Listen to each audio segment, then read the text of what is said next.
السلام علیکم ورحمۃ اللہ وبرکاتہ۔ اعوذ باللہ السمیع العلیم من الشیطان الرجیم من ہمزہ ونفخہ ونفثہ بسم اللہ الرحمن الرحیم۔ وَكَذَلِكَ بَعَثْنَاهُمْ لِيَتَسَاءَلُوا بَيْنَهُمْ قَالَ قَائِلٌ مِّنْهُمْ كَمْ لَبِثْتُمْ قَالُوا لَبِثْنَا يَوْمًا أَوْ بَعْضَ يَوْمٍ قَالُوا رَبُّكُمْ أَعْلَمُ بِمَا لَبِثْتُمْ فَابْعَثُوا أَحَدَكُمْ بِوَرِقِكُمْ هَٰذِهِ إِلَى الْمَدِينَةِ فَلْيَنظُرْ أَيُّهَا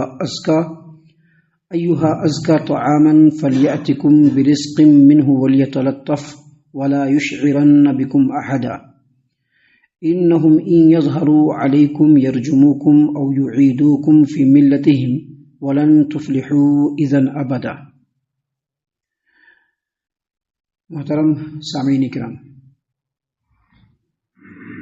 اصحاب کہف کا ذکر خیر لگاتار چل رہا ہے۔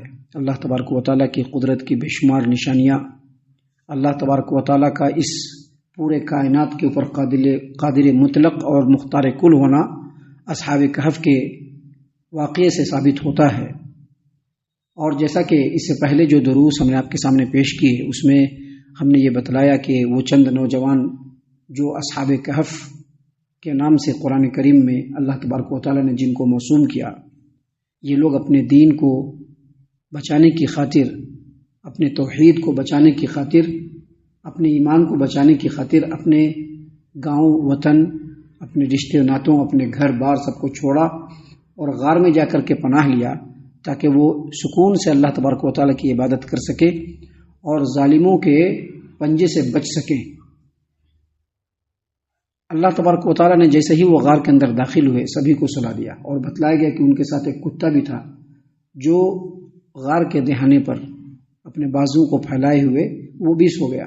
اللہ نے ان کو سلا دیا، اور اہل علم نے یہ بیان کیا ہے کہ تقریباً 309 سالوں تک وہ لوگ سوئے رہے، کنٹینیو 309 سالوں تک۔ آپ سوچ سکتے ہیں کہ اللہ تبارک و تعالیٰ جو چاہے کر سکتا ہے۔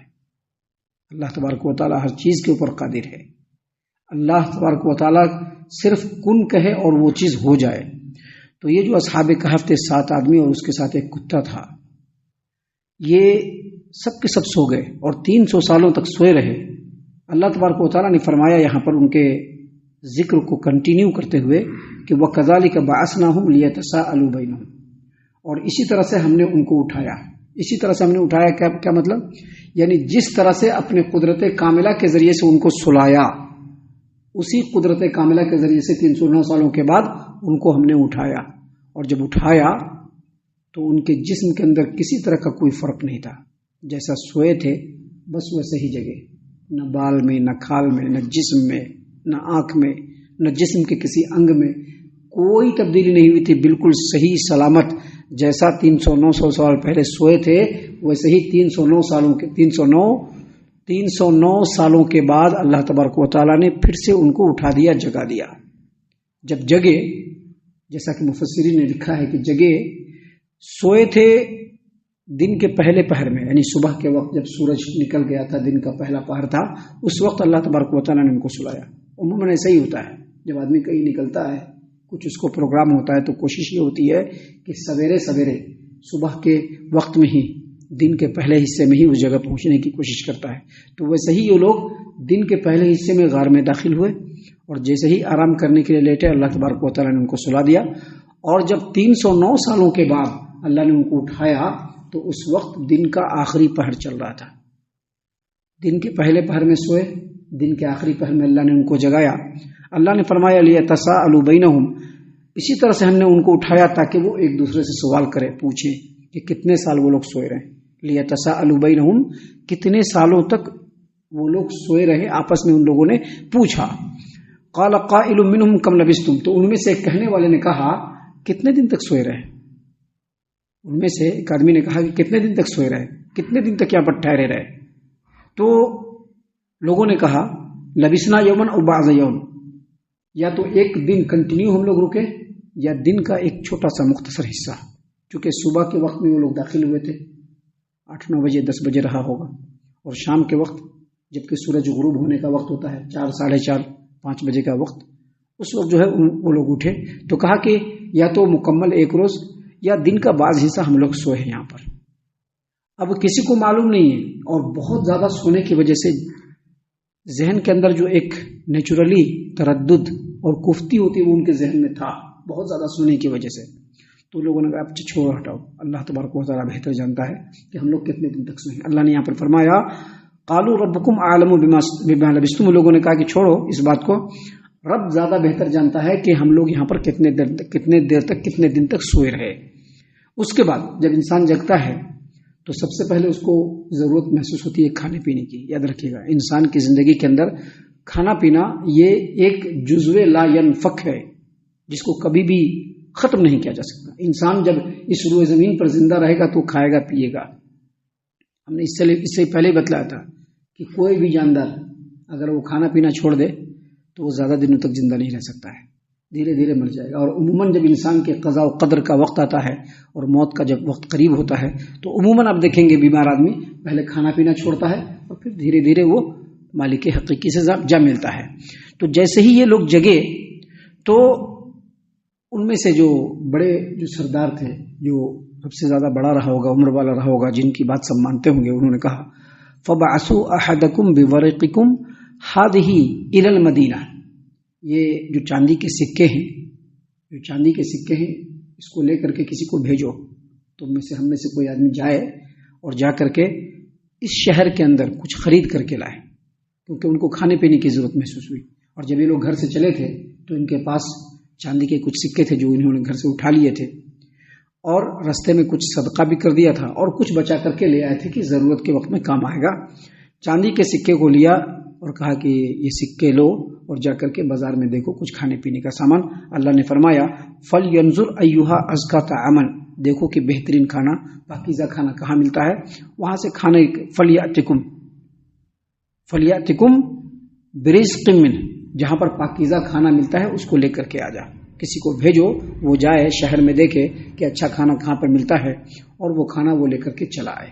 وَلْيَتَلَطَّفْ، لیکن جب جانا تو بہت سنبھال کر کے جانا، ایک دم سنبھال کر کے جانا، پوری رازداری رکھ کر کے جانا کہ تم کو کوئی دیکھنے نہیں پائے اور تم کو کوئی پہچاننے نہیں پائے. کیوں؟ کیونکہ ان کو ابھی بھی ڈر تھا. کس بات کا ڈر تھا؟ اس بات کا ڈر تھا کہ جو دقیانوس بادشاہ ہے کہیں وہ دیکھ نہ لے، کہیں کوئی مسئلہ نہ ہو جائے. دیکھیے آگے اس خدشے کا کہنے والے نے اظہار بھی کیا، کہا کہ وَلْيَتَلَطَّفْ، بہت سنبھال کر کے جانا، خاموشی سے جانا، پوری رازداری سے جانا. وَلَا يُشْعِرَنَّ بِكُمْ أَحَدًا، کوئی تم کو جان نہیں پائے، کسی کو تم اپنے بارے میں شعور بھی مت دینا، کوئی تمہارے بارے میں جان نہیں پائے. کیوں؟ کیونکہ اِنَّهُمْ إِن يَظْهَرُوا عَلَيْكُمْ، اگر وہ لوگ تمہارے بارے میں جان گئے، کیونکہ یہ لوگ جس کنڈیشن میں بھاگے تھے، جن حالات میں بھاگے تھے، اصل میں بادشاہ نے ان لوگوں کو الٹیمیٹم دیا تھا. سب سے پہلے سرداروں والا اور راجاؤں والا، بادشاہوں والا جو لباس تھا اس لباس کو پہلے اتروایا تھا اور عام لباس پہننے کے لیے کہا، اور پھر ان کو الٹیمیٹم دیا گیا، ان کو وارننگ دی گئی، ان کو وقت دیا گیا کہ تم کو اتنے دن کی مہلت دی جاتی ہے، اتنے دن میں جو تم لوگ کر رہے ہو، جو توحید پرستی پر قائم ہوئے ہو، اس موقف کے اوپر غور و فکر کر لو. اگر تم لوگ اپنی خیریت چاہتے ہو تو تم لوگوں کو اپنا دھرم چھوڑ کر کے، یہ جو توحید پرستی کا جو تم نے دین اور مذہب اختیار کیا ہے، اس کو چھوڑ کر کے تم کو ہمارے دین میں، ہمارے دھرم میں آنا ہوگا. یہ کہہ کر کے ان کو چھوڑا گیا تھا. اب یہ بات ان کے ذہن میں تھی تو کہا کہ بہت سنبھال لے کر کے جانا. اِنَّهُمْ إِن يَظْهَرُوا عَلَيْكُمْ، اگر ان لوگوں نے تمہارے بارے میں جان لیا، اگر ان لوگوں کو پتہ چل گیا کہ تم لوگ ہی ہو، يَرْجُمُوكُمْ، تو تم کو پتھر مار کر کے سنسار کر دیں گے، کیونکہ تم نے ان کے دین کو چھوڑا، ان کے دھرم کو چھوڑا، توحید پرستی کو اختیار کیا. ان لوگوں نے جو شرک کیا، کفر کیا، جو بت پرستی کی، اس کا تم لوگوں نے جو ہے کھنڈن کیا، اس کا کنڈیم کیا ہے. لہذا وہ لوگ اگر تم لوگوں کے بارے میں اس کو پتہ چل گیا تو یرجمکم، پتھر سے مار کر کے تم کو سنسار کر دیں گے. او یعیدکم فی ملتہم، یا اپنے دین میں پھر سے لوٹا لیں گے. یعنی ان کو اس بات کا ڈر تھا کہ یہ جو دقیانوس بادشاہ ہے یہ بڑا ہی ظالم ہے، شرک و کفر کرنے والا ہے، توحید پرستوں کو، ایمان والوں کے خلاف ہے. اگر ان کو پتہ چل گیا تو یہ یا تو تم لوگوں کو ختم کر دیں گے، اتنی ستائیں گے، اتنی زبردست سزا دیں گے، اتنی سخت اذیت دیں گے کہ اس اذیت کو برداشت نہ کر کے مر جاؤ گے، یا نہیں تو کسی نہ کسی طرح سے تم لوگوں کو مجبور کر کے اپنے دین میں لے آئے گا، اور اگر تم لوگوں نے اتفاق کر لیا اور اس کے دین میں داخل ہو گئے تو ولن تفلحوا اذا ابدا، اتنی مشقت کرنے کے بعد جو اللہ کی توحید جیسی قیمتی چیز کو تم لوگوں نے اختیار کیا ہے، اتنا صعوبت برداشت کیا، اتنی تکلیف برداشت کیا، اب اگر تم لوگ پھر سے لوٹ گئے اپنے دھرم کے اندر، ان کے دھرم کے اندر، تو ولن تفلحوا اذا ابدا، تو کبھی بھی کامیاب نہیں ہو سکو گے۔ یہ سب باتیں تھی جو یہاں پر بیان ہوئی۔ ابھی آگے معاملہ کچھ ہو رہی ہے، ماجرا کچھ ہو رہی ہے۔ یہ لوگ تو یہ خدشہ پالے ہوئے ہیں دل میں، ان لوگوں کے دل میں تو یہ باتیں ہیں، لیکن باہر کی دنیا ہی بدل چکی ہے، باہر کا معاملہ ہی ختم ہو چکا ہے۔ یہ لوگ کیا سوچ رہے ہیں، لیکن آگے کیا ہونے والا ہے اللہ تبارک و تعالیٰ نے اگلی آیتوں میں بتلایا ہے، جس کو انشاءاللہ کل ہم آپ کے سامنے پیش کریں گے۔ ہم اللہ سے دعا کرتے ہیں کہ اللہ تعالیٰ ہم تمام کو اللہ تبارک و تعالیٰ نے جو توحید اور جو دین ہم لوگوں کو نوازا ہے، اللہ تعالیٰ اس کے مطابق ہم تمام کو عمل کرنے کی توفیق عنایت فرمائے، آمین۔ اللہ تعالیٰ ہم تمام کو صحیح معنوں میں پکا سچا مومن مسلمان بنائے، اللہ اور اس کے رسول صلی اللہ علیہ وسلم کی اطاعت و فرما برداری کرنے والا بنائے، صحابہ کرام رضی اللہ عنہم کے طریقے پر چلنے والا بنائے، جنت الفردوس میں جگہ عطا فرمائے۔ اے اللہ ہم تمام کو جہنم سے پناہ دے، اے رب العالمین ہم تمام کو جہنم سے پناہ دے، اے مالک الملک ہم تمام کو جہنم سے پناہ دے، آمین یا رب العالمین۔ وما علینا الا البلاغ المبین۔ تبارك الذي نزل الفرقان على عبده ليكون للعالمين نذيرا